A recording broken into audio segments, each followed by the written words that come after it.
ఒక దేశం ఒకప్పుడు ఆసియాకే ఆదర్శంగా నిలిచింది, కాని ఇప్పుడు పతనం అంచున నిలబడి ఉంది. ఇది కేవలం ఒక దేశం యొక్క కథ మాత్రమే కాదు. ఇది ప్రతి ఔత్సాహిక పారిశ్రామికవేత్త తెలుసుకోవలసిన ఒక కీలకమైన వ్యాపార పాఠం.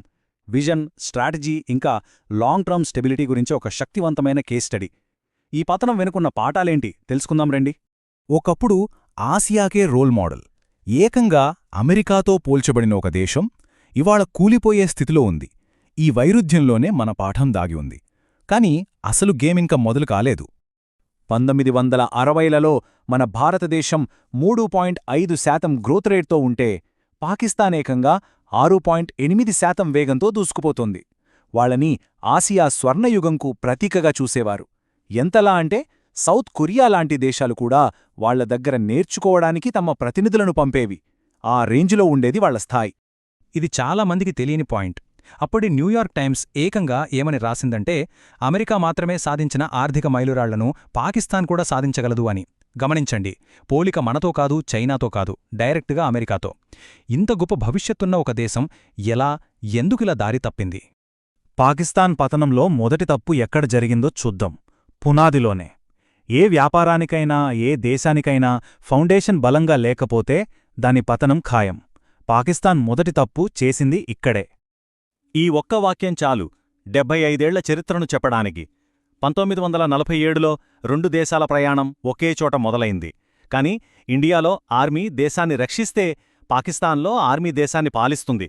ఆలోచించండి, ఒక కంపెనీలో సెక్యూరిటీ గార్డ్ సీఈఓ అయితే ఆ కంపెనీ పరిస్థితేంటి? సరిగ్గా అదే జరిగిందక్కడ. మరి సైన్యం ప్రభుత్వాన్ని ఎలా పడగొట్టగలిగింది? ఈ డాక్ట్రిన్ ఆఫ్ నెసెసిటీ అనే ఒక లీగల్ లూప్ హోల్తో. దేశాన్ని కాపాడటానికి ఇది అవసరం అని ఒకే ఒక్క మాట చెప్పి ప్రజాస్వామ్యాన్ని కూల్చడానికి ఇదొక దొడ్డిదారిలా మారింది. ఇక్కడే మలుపు మారింది. ఈ టైంలైన్ చూస్తేనే మనకర్థమవుతుంది, అక్కడ స్థిరత్వమనేది లేదని. ప్రతి దశాబ్దానికొకసారి సైనిక తిరుగుబాటు. నమ్మగలరా?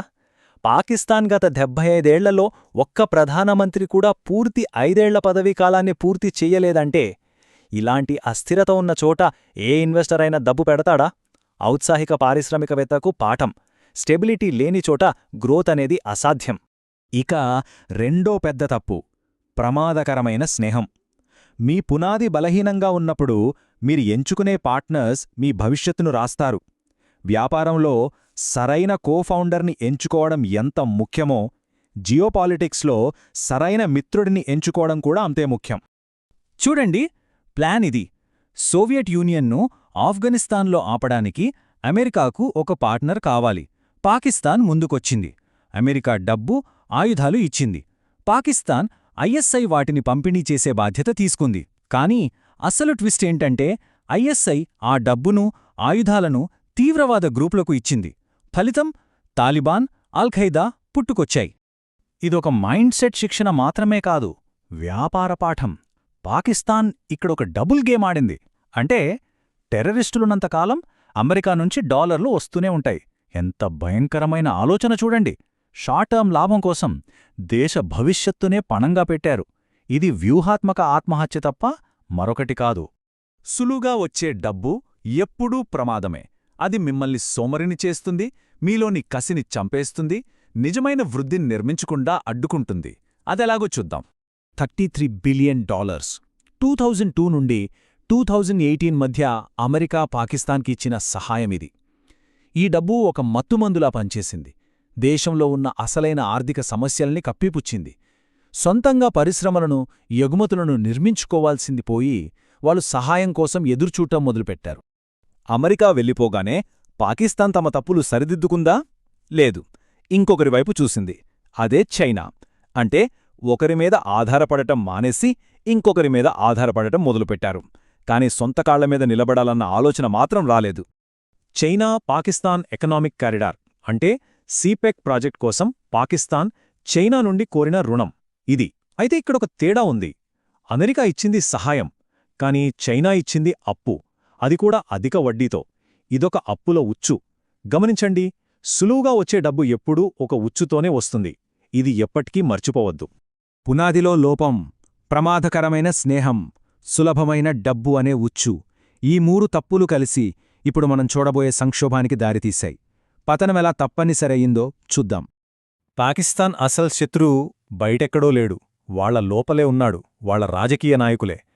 వాళ్ల ఫోకస్ అంతా పాలన మీద కాదు, అధికారాన్ని నిలబెట్టుకోవడం మీదనే. ఏ ప్రధానమంత్రి పూర్తికాలం పనిచేయలేనప్పుడు ఇక దీర్ఘకాలిక ఆర్థిక ప్రణాళికలు ఎవరు చేస్తారు? అందరూ నెక్స్ట్ ఎలక్షన్ గురించి ఆలోచిస్తారు. జస్ట్ ఓట్లు గెలవడం కోసం వాళ్లు ఎలాంటి లాజిక్ లేని నిర్ణయాలు తీసుకున్నారో చూడండి. ఉచిత విద్యుత్, ఇంధన సబ్సిడీలు. ఈ నిర్ణయాలు తాత్కాలికంగా ప్రజలను సంతోషపెట్టొచ్చు, కానీ దేశ ఖజానాను పూర్తిగా ఖాళీ చేసే. ఒకవైపేమో ఐఎంఎఫ్ని అప్పడగటం, మరోవైపు వేల కోట్లను ఇలా సబ్సిడీల రూపంలో తగలబెట్టడం. ఎంత విచిత్రమో కదా. ఆ తప్పుడు నిర్ణయాల ఫలితం ఇదిగో. ఆకాశాన్నంటున్న ధరలు, పాతాళానికి పడిపోతున్న రూపాయి విలువ, పూర్తిగా ఖాళీ అయిపోయిన విదేశీ నిల్వలు. అంటే సామాన్య ప్రజల జీవితం నరకంగా మారిపోయింది. ఇక్కడే నిజమైన ఔత్సాహిక వ్యూహం వస్తుంది. ఒక దేశం పతనం నుండి మనం ఒక వ్యాపార సామ్రాజ్యాన్ని నిర్మించడానికి కావాల్సిన శక్తివంతమైన పాఠాలు ఎలా నేర్చుకోవాలి, ఈ కథను మన విజయానికి మార్గంగా ఎలా మార్చుకోవాలి. మొదటి అతి ముఖ్యమైన పాఠం: స్థిరత్వం లేని దేశం, విజన్ లేని వ్యాపారం రెండూ ఒకటే. మీరు కట్టే పునాది బలంగా లేకపోతే పైన ఎంత పెద్ద భవనం కట్టినా అది కూలిపోవడం ఖాయం. సో ఫస్ట్ మీ వ్యాపారంలో, మీ టీంలో, మీ స్ట్రాటజీలో స్థిరత్వాన్ని తీసుకురండి. రెండో పాఠం: ఈ ప్రపంచంలో, ముఖ్యంగా వ్యాపారంలో స్నేహితులుండరు, కేవలం ప్రయోజనాలు మాత్రమే ఉంటాయి. మీ పార్ట్నర్స్ అసలు ఉద్దేశాలేంటో ఎప్పుడూ గమనిస్తూనే ఉండండి. ఒక చెడ్డ పార్ట్నర్షిప్ మిమ్మల్ని పూర్తిగా నాశనం చేయగలదు. ఎవరిపైనా గుడ్డిగా ఆధారపడవద్దు. ఇక మూడో పాఠం: తక్షణ సుఖం ఎప్పుడూ దీర్ఘకాలిక నష్టానికే దారితీస్తుంది. పాకిస్తానీ రాజకీయ నాయకులు ఓట్ల కోసం చౌకబారు జిమ్మిక్కులు చేశారు. వ్యాపారంలో కూడా అంతే. షార్ట్కట్సు, సులభమైన మార్గాలు ఎప్పుడూ వినాశనానికే దారితీస్తాయి. అసలైన విజయం ఓపికగా, కష్టపడి దీర్ఘకాలిక విలువను నిర్మించడంలోనే ఉంటుంది.